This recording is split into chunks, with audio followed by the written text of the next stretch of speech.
Hey, I'm Jay Kumar, the BassBlaster, and this is your Seafoam Top 5 of the Week in Bass Fishing. Number 1. Cory Johnston got her done.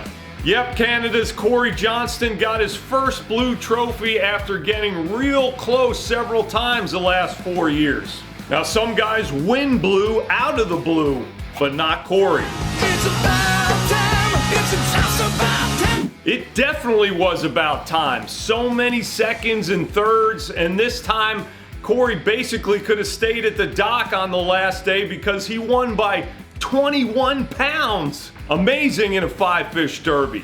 Now, Cory and most of the top finishers at the St. John's were fishing for spawners. Now, remember in Florida, bass spawn for several months, it might be many months, and meaning it's not like a mad dash to the bank a couple times like it is in most other states. Look at the size of that frickin' bass.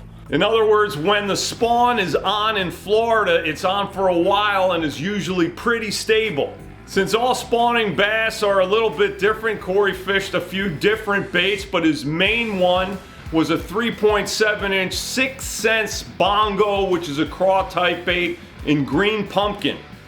I asked him if he ever uses colors that are easier to see on the bed like white, and he said no. He feels that natural colors get bit quicker.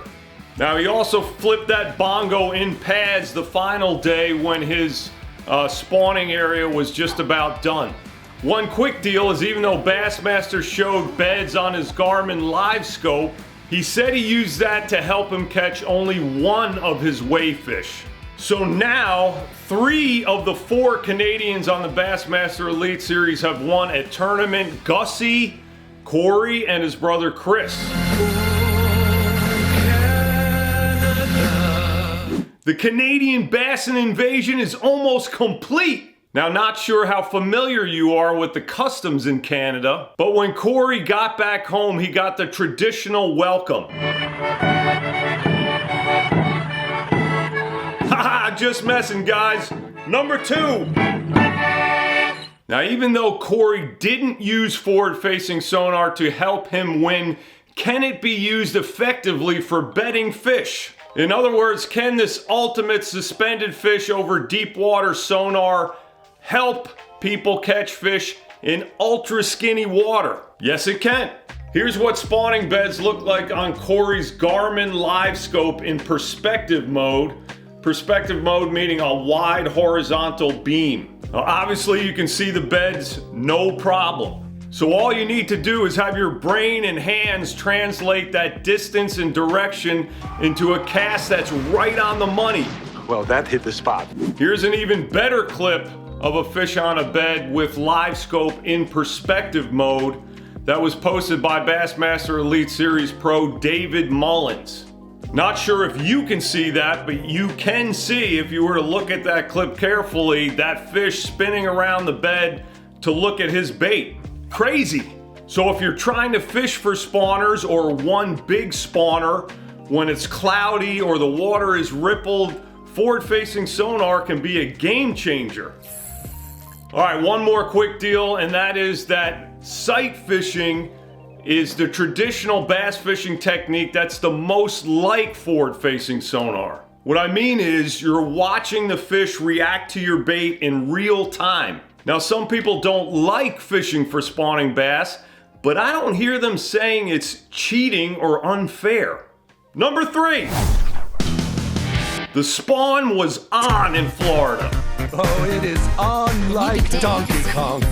Okay, it's probably still on like Donkey Kong there. Either way, while most of the top St. John's finishers were targeting spawning bass, Tennessee's Jacob Fouts was doing what you probably thought couldn't be done there. He was fishing a Damiki rig with forward-facing sonar. For real. Now, he told me he was fishing a couple bends in a creek channel 10 to 20 feet deep with a big school of bait and a school of fish that was about 30 to 50, he thought. Go figure you could find that down there.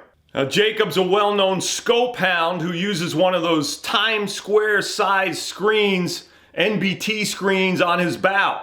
And in a video on his YouTube, he explains why. If you're serious about live scoping, dude, you have to have it, because the guys that do have it are starting to separate themselves. Look at guys like Koya Fujita. He's running one this year. He won the very first one. He's probably the best live scoper on the Elite Series. In other words, if you ain't scoping, sometimes anyway, you hoping.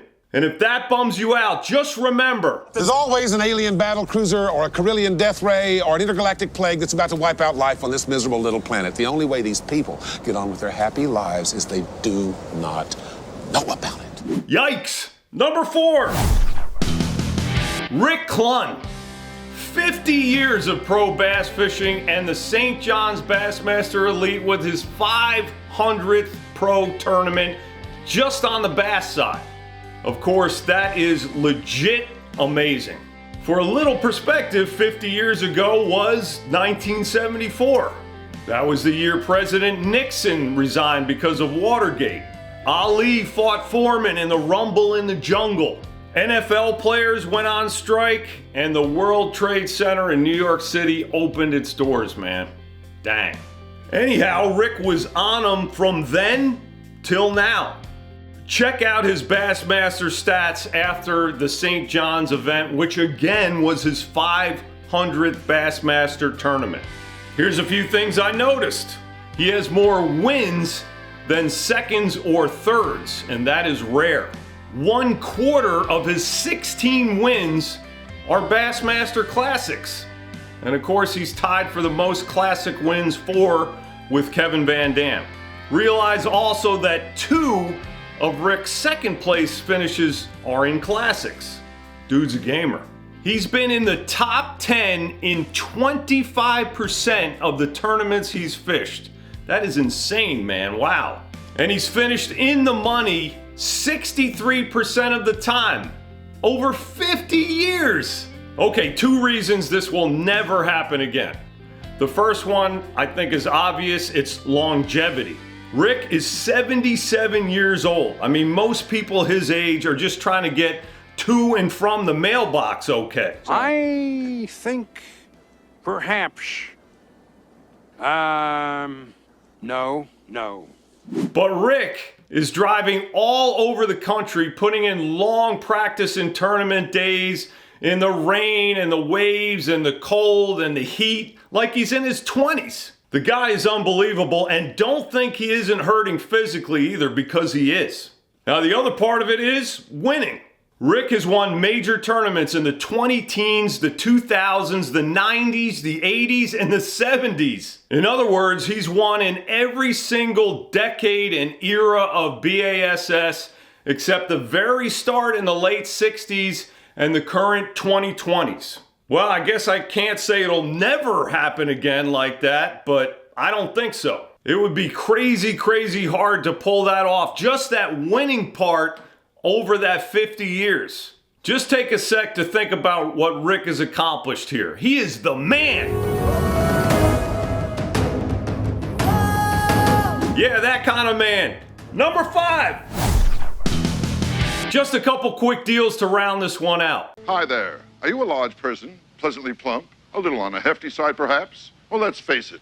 Are you fat? Yes, you are if you're a bass in Clear Lake, California. Gotta shout out One Bass's recent tournament there, where a dozen Dirty 30 limits were weighed among a plethora, whatever that means, of huge ditch melons. Look at those things. If you want to see more, get you a drool cloth and head over to their Facebook page, One Bass Tournaments, WON. Now, all you Western guys and gals, remember, there's now a path to the Bassmaster Classic through One Bass.